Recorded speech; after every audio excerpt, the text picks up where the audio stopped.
একটা হলো সুস্থতা, আরেকটা হলো অবসর সময়। এই দুটাকে কাজে লাগাতে হবে। সুস্থতা, যতক্ষণ সুস্থ আছেন, সুস্থতা কে দিয়েছে? অসুস্থ কে করতে পারেন? একটু মাঝে মাঝে হাসপাতালে যাবেন। ইয়াদাতুল মারিজ, মুসলমানদের 6টা হক আছে, তার মধ্যে একটি হক হলো ইয়াদাতুল মারিজ। অসুস্থ মানুষকে দেখতে যাও। আপনার পাশের আপনার ভাই, আপনার চাচা, আপনার বোন, আপনার খালা, আপনার মা অসুস্থ করে আছে। নবীর আদেশ, এজ এ মুসলিম, এটা ইউর ডিউটি, আপনার পবিত্র ডিউটি, এটা আপনার দায়িত্ব। অসুস্থ ব্যক্তিকে দেখতে যাবেন। দেখতে গেলে কি হয়?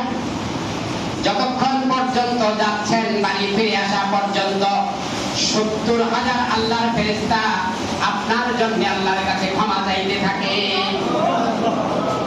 70,000 ফেরেশতা, কত বড় নেকি দেখেছেন?